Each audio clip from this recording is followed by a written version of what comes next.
ini ngeri sekali Pak. Jadi kita akan dipaksa untuk mentakar mulia tidaknya seseorang berdasarkan nilai-nilai yang virtual. Nilai-nilai virtual Pak. Virtual itu kan palsu. Dan akhirnya makin banyak orang yang berjalan, kita lihat dia berjalan tapi dia nggak bersama kita gitu. Dia dengan hidupnya sendiri, dengan alamnya sendiri.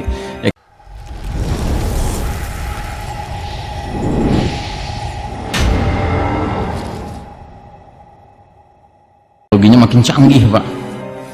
Anda sudah mulai dengarkan tentang gagasan si Mark Zuckerberg. Tahu Mark Zuckerberg? Kenal ya? Pemilik Facebook. Ya kan, dia itu sudah mulai merancang kehidupan baru Pak, namanya metaverse ya. Metaverse ini di atas universe ceritanya. Universe ini alam kita, nanti dia bikin alam sendiri Pak. Alamnya itu dunia maya di dalam dunia maya. Wih, keren gitu. Jadi nanti kita makin hidup dalam kepalsuan yang luar biasa Pak, kepalsuan yang bertingkat-tingkat gitu. Dan ini banyak generasi muda yang karena memang mereka lahir di era milenial begini gitu ya, bangga sekali dengan nantinya dia bisa hidup di metaverse ya kan, dia bisa sukses di situ, bisa berbisnis, bisa bikin rumah, bikin apartemen, bikin apa, padahal dunia maya Pak, dunia maya penuh kepalsuan. Nah ini ngeri sekali Pak. Jadi kita akan dipaksa untuk mentakar mulia tidaknya seseorang berdasarkan nilai-nilai yang virtual. Nilai-nilai virtual Pak, virtual itu kan palsu. Dan akhirnya makin banyak orang yang berjalan, kita lihat dia berjalan tapi dia nggak bersama kita gitu. Dia dengan hidupnya sendiri, dengan alamnya sendiri ya, karena dalam dunia metaverse nanti Pak, kita bisa ketemu sama orang-orang yang tinggalnya jauh-jauh dengan kita tapi dalam sebuah kepalsuan ya, tapi rasanya kayak hidup beneran sama mereka gitu ya. Nah jadi ya, ngeri Pak kalau kita nggak benar-benar memahami hakikat hidup di dunia ini ya, ngeri Pak. Allah saja sudah bilang, wa ma hadhil hayatud dunya illa lahwun wa la'ibun. Sesungguhnya hidup di dunia ini tidak lain adalah senda gurau dan permainan. Nah, sudahlah memang secara umum dunia ini senda gurau dan permainan, Pak. Mereka mau bikin lagi dunia lain yang lebih main-main lagi, lebih permainan lagi, lebih senda gurau lagi, gitu. Ya. Jadi kuadrat, berlipat-lipat gitu loh. Kita akan diajak kepada ya, hidup dalam fun, rasa senang, entertainment, ya kan, tapi palsu semua. Makanya ada analisa-analisa tentang metaverse ini Pak yang mengatakan bahwa nanti kalau sudah rame metaverse ini ya, banyak orang yang lebih senang tinggal di metaverse-nya daripada dalam dunia realitanya. Karena apa? Di dunia realita dia bisa sakit hati, dia bisa putus hubungan dengan pacarnya ya kan, dia bisa bercerai dengan istrinya ya kan, sakit hati. Tapi kalau di dunia metaverse itu semua itu bisa dirancang skenarionya menurut maunya dia. Aduh, ngeri Pak. Jadi kita semua rame-rame diajak menjadi tukang khayal, tukang mengkhayal ya. Ya, ini mengerikan. Sekarang saja sudah mengerikan melihat generasi muda kita yang sibuk main game terus gitu kan. Ya kan, dalam dunia khayal gamenya gitu, ya kan. Tapi nanti dunia khayalnya itu virtual Pak. Virtual itu artinya kayak terasa kita ada di dalamnya Pak. Makanya nanti menggunakan alat yang kayak apa tuh, Google gitu ya, alat Google gitu. Terus kita benar-benar bisa merasakan naik turun, naik mobil, naik pesawat ya, bener-bener kayak naik pesawat, kayak naik mobil, tapi itu semuanya virtual. Berat Pak kalau kita nggak megang terus ini din Pak, berat Pak. Nah sedemikian masif dan destruktifnya badai fitnah yang melanda, sehingga ancaman bagi umat Islam bukan terjerumus dalam dosa-dosa kecil, bahkan bukan dosa-dosa besar, melainkan dosa nawaqidul iman, pembatal iman. Dan inilah puncak kegelapan babak keempat ini ya. Jadi kita tidak sekedar diajak untuk terlibat dalam dosa kecil ya, bukan dosa besar, tapi dosa yang membatalkan iman kita. Ini yang mengerikan. Dan hari ini seruan-seruan seperti ini semakin menggaung ya Pak, menggaung ya, apalagi di negeri kita. Di negeri kita ini kaum munafik ini mendapat tempat Pak di media massa ya, mereka dimuliakan oleh media massa. Mereka boleh mengolok-olok agama sesukanya Kalaupun kita melapor, nanti yang melapor yang ditangkap gitu, bukan yang dilaporkan yang ditangkap gitu. Karena apa? Karena penilaian daripada mereka yang katanya ngerti hukum itu, ya kan, itu bukan pelanggaran. Dan itu sebabnya kenapa nggak dianggap pelanggaran? Karena memang bukan Quran dan Sunnah yang jadi acuannya, Pak. Kita beda kacamata.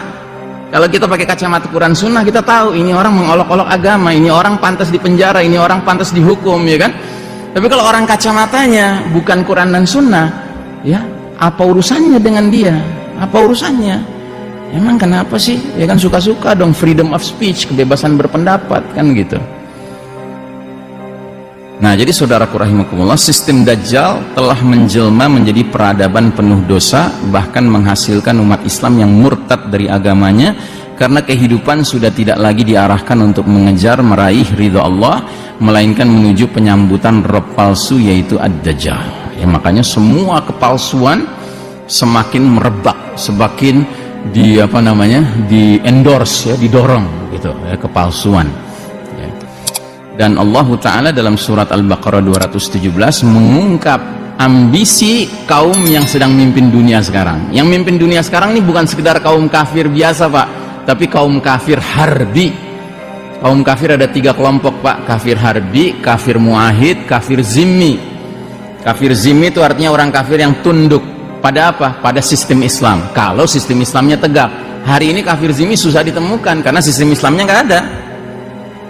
Kafir muahid itu orang kafir yang punya perjanjian dengan sistem Islam. Dia di luar sistem Islam, tapi dia ingin baik-baik dengan sistem Islam, karena dia tahu sistem Islam ini kalau disenggol-senggol bisa ngamuk, mereka bisa tertindas, ya kan. Lebih baik udah jalin kerjasama. Ada nggak kafir muahid? Ya susah juga dicari, karena apa? Sistem Islamnya nggak ada. Mau bertetangga dengan siapa dia? Nah, yang paling mungkin sekarang kafir harbi, Pak. Orang kafir yang ruhnya, spiritnya memerangi Islam dan umat Islam. Nah, Allah gambarkan ambisi mereka seperti apa. Ini dia ambisi mereka. Wala yazaluna yuqatilunakum hatta yaruddukum an dinikum min istata'u. Mereka, orang-orang kafir harbi, tidak henti-hentinya 24 hours a day, 7 days a week, 12 months a year, memerangi kalian sampai mereka dapat memurtadkan kalian dari agama kalian kepada kekafiran, seandainya mereka sanggup. Semua daya upaya mereka kerahkan, biaya, ya kan, proyek-proyek untuk membuat umat ini menjadi umat yang tidak beriman lagi. Ya, ini namanya program pemurtadan, Pak. Ya.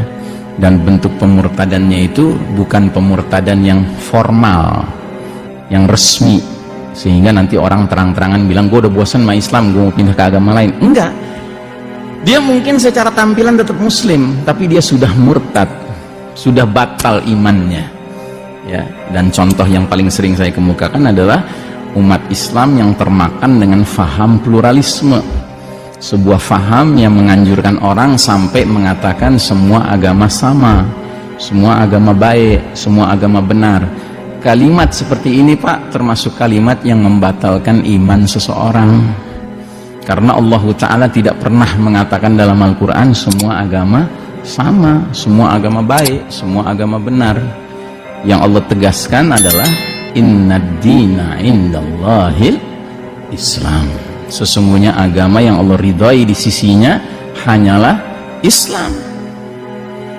Makanya hati-hati, Pak. Jangan pernah bilang Islam agama paling benar. Bukan, Islam bukan agama paling benar. Islam agama yang benar. Karena bahasa Al-Quran begitu. Allah mengatakan, huwaladzi arsala rasulahu bil huda wa dinil haqqi liyuzhirahu ala dini kullihi. Dialah Allah yang mengutus Rasulnya Nabi Muhammad SAW dengan petunjuk Al-Quran dan dinul haq, agama yang benar, untuk dimenangkan atas segenap agama lainnya, sekalipun kaum musyrikin tidak menyukai. Jadi Allah punya program, pada akhirnya Islam ini dimenangkan atas semua agama lainnya, dan Islam disebut oleh Allah dengan istilah dinul haq, agama yang benar. Allah nggak pernah bilang Islam agama paling benar. Islam agama yang benar. Dan kalau kita mengatakan Islam agama benar, agama lain apa, Pak? Agama lain berarti apa? Batil. Itu harus duduk dalam pemahaman dan keyakinan kita, Pak.